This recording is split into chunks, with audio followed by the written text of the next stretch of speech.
ഒരു കള്ളന് വേണ്ടി കട്ടയെറിഞ്ഞ് കേന്ദ്രസേനയെ കൊലപ്പെടുത്തുവാൻ പോകുന്ന അക്രമി സംഘത്തോടാണ്. കള്ളൻ ഒരു പക്ഷേ സംഘപരിവാറുമായിട്ടുള്ള രഹസ്യബന്ധത്തിന്റെ പേരിൽ മുട്ടിലിഴഞ്ഞോ കുമ്പിട്ട് നിന്നോ ആ കേസിൽ നിന്ന് ഊരിപ്പോരുമായിരിക്കാം. പക്ഷേ കേന്ദ്രസേനയെ കട്ടയെറിഞ്ഞ് കൊലപ്പെടുത്തുവാൻ ശ്രമിച്ച കേസിൽ നിങ്ങൾ ഓരോ അക്രമി സംഘത്തിലെ അംഗങ്ങളും അഴിയെണ്ണുമെന്നുള്ള കാര്യം കട്ടായമാണ്. ഇന്ന് രാവിലെ വിജയന്റെ വീട്ടിലും വിജയന്റെ മകൾ വീണ വിജയന്റെ വീട്ടിലും വീണ വിജയന്റെ ഭർത്താവ് മുഹമ്മദ് റിയാസിന്റെ വീട്ടിലും അടക്കം റെയ്ഡ് നടക്കുന്നതിന്റെ പേരിൽ കാസർഗോഡ് മുതൽ തിരുവനന്തപുരം വരെ എത്ര വലിയ അക്രമ അഴിഞ്ഞാട്ട അരാജകത്വമാണ് CPM-ന്റെ അക്രമി സംഘം അഴിച്ചുവിട്ടുകൊണ്ടിരിക്കുന്നത്. സാധാരണഗതിയിൽ വിജയൻ പറയാറുണ്ട്, എനിക്ക് മടിയിൽ കനമില്ല, അതുകൊണ്ട് വഴിയിൽ ഭയമില്ല എന്ന്. വഴിയിൽ ഭയമില്ലാത്ത ആള് എന്തിനു വേണ്ടിയിട്ടാണ് ഇങ്ങനൊരു കൊട്ടേഷൻ സംഘത്തെ ഇറക്കി വിട്ട് അന്വേഷണ സംഘത്തെ ഭയപ്പെടുത്തി കേസിൽ നിന്ന് രക്ഷപ്പെടുവാൻ ശ്രമിക്കുന്നത്? ഇനിയും കേരളത്തിന് ഇതുവരെ ബോധ്യമായിട്ടില്ലാത്ത, ഈ നാട്ടിലെ അന്വേഷണ ഏജൻസിക്ക് ബോധ്യമായിട്ടില്ലാത്ത ഒരു ചോദ്യം ഇന്ന് വിജയന് വേണ്ടി ആക്രമിക്കാൻ റോഡിലേക്ക് ഇറങ്ങിയ അക്രമി സംഘത്തോട് ചോദിക്കുന്നു. നിങ്ങൾക്കെങ്കിലും പറഞ്ഞു തരാമോ, എന്തിനു വേണ്ടിയിട്ടാണ് വിജയന്റെ മകൾ വീണ വിജയന് കരിമണൽ കർത്തയെ പോലെ ഷെയ്ഡി ക്യാരക്ടറിലുള്ള ഒരു വ്യക്തി 1.72 കോടി രൂപ കൊടുത്തിരിക്കുന്നത്? എന്ത് സേവനം ചെയ്തതിന്റെ പേരിലാണ് വീണ വിജയന്, അന്നത്തെ മുഖ്യമന്ത്രിയുടെ മകൾക്ക്, കരിമണൽ കർത്ത മാസപ്പടി കൊടുക്കുന്നതെന്ന് നിങ്ങളെങ്കിലും പറഞ്ഞു തരാമോ? നിങ്ങൾ സമരവുമായി ഇറങ്ങുന്ന ചെറുപ്പക്കാരായിട്ടുള്ള CPM-ന്റെ അക്രമി സംഘത്തിലെ ആളുകളോട് എനിക്ക് സൂചിപ്പിക്കാനായിട്ടുള്ളത്, നിങ്ങൾ ജയിലിൽ കിടക്കും, നിങ്ങളുടെ അമ്മമാർ കണ്ണീര് കുടിക്കും മക്കളെ കുറിച്ചോർത്ത്. പക്ഷേ വിജയൻ അപ്പോഴും സ്വന്തം മക്കളെ വളരെ സേഫായിട്ട് പ്ലേസ് ചെയ്തിട്ടുണ്ട്. മൂത്ത മകനെ വിദേശത്ത് ഒരു കമ്പനിയിൽ വളരെ സുരക്ഷിതമായി വെച്ചിരിക്കുകയാണ്. ഇഷ്ടംപോലെ ശമ്പളവും അതിലേറെ കിമ്പളവും കിട്ടുന്നുണ്ട്. മകൾക്ക് മാസപ്പടി കിട്ടുന്നുണ്ട്. നിങ്ങൾക്കൊക്കെ ജയിലിൽ ഗോതമ്പുണ്ട ഇപ്പോൾ ഇല്ല, ചപ്പാത്തി മാത്രമേ കിട്ടുകയുള്ളൂ എന്നുള്ളൊരു ഓർമ്മ നിങ്ങൾക്കുണ്ടാകണം. വിഷമിക്കുന്നത് നിങ്ങളുടെ കുടുംബമായിരിക്കുമെന്നുള്ള ബോധം ഇങ്ങനെ കട്ടയേറിഞ്ഞ ആളെ കൊല്ലാനായിട്ട് ഇറങ്ങുമ്പോൾ ഉണ്ടാകണം. ഇന്ന് കണ്ട വളരെ ഭീതിജനകമായ ഒരു കാഴ്ചയുണ്ട്. റെയ്ഡ് നടത്തുന്നതിന്റെ പേരിൽ ED സംഘം വാടകയ്ക്ക് എടുത്തിട്ട് വന്നതാണെന്ന് തോന്നുന്നു. ഒരു ടാക്സി കാർ, ആ ടാക്സി കാറിന്റെ ചില്ലിലൊക്കെ കട്ടയെറിയുകയാണ്. ആ വണ്ടി ഓടിക്കുന്ന സാധു മനുഷ്യൻ, ഒരുപക്ഷെ അദ്ദേഹം ED ഉദ്യോഗസ്ഥനൊന്നും ആയിരിക്കില്ല, ഏതെങ്കിലും ടാക്സി ഡ്രൈവർ ആയിരിക്കും. അയാൾ ജീവഭയത്താൽ അലമുറയിടുന്നത് നമ്മൾ വളരെ വേദനയോട് കൂടിയിട്ടാണ് കണ്ടത്. കണ്ണൂരിലും തിരുവനന്തപുരത്തും കാസർഗോഡ് തൊട്ട് തിരുവനന്തപുരം വരെ എല്ലാ പ്രദേശത്തും ഇങ്ങനെ അക്രമം അഴിച്ചുവിട്ടാൽ വിജയൻ രക്ഷപ്പെടുമെന്ന് നിങ്ങൾ വിചാരിക്കുന്നുണ്ടോ?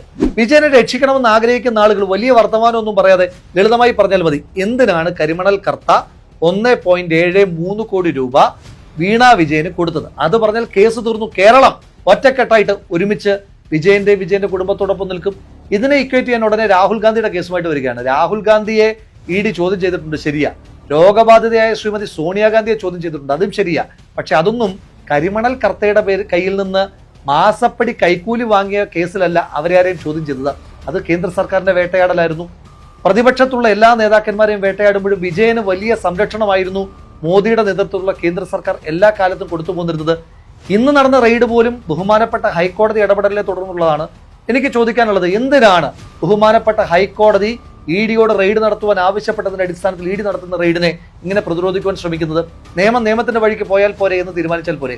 വിജയനോട് ഞാൻ പേഴ്സണൽ കണക്ക് പറയാം.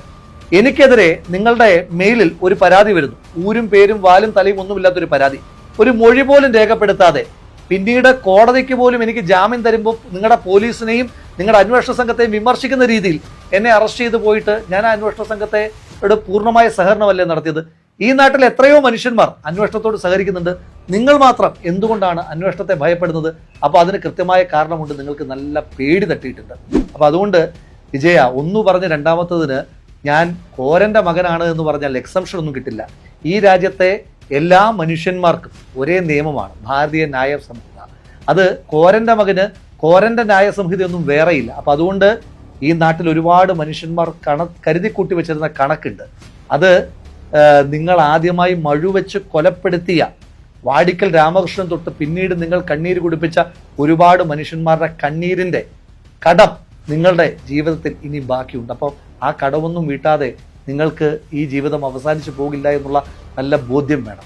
അതുകൊണ്ട് ശ്രീ വിജയൻ, ഉളുപ്പ് അല്പമെങ്കിലും അവശേഷിക്കുന്നുണ്ടെങ്കിൽ ഇന്നലകളിൽ മുഖ്യമന്ത്രിയായിരിക്കുമ്പോൾ മറ്റുള്ളവർക്കെതിരെ പറഞ്ഞ ഏതെങ്കിലും വാചകം ഓർമ്മയിലുണ്ട് എങ്കിൽ നിങ്ങൾ അടിയന്തരമായി പ്രതിപക്ഷ നേതൃപദവിയും അതുപോലെ തന്നെ ധർമ്മടം MLA-യുടെ പദവിയും രാജിവെച്ചൊഴിയുകയാണ് നിങ്ങൾക്ക് നല്ലത്.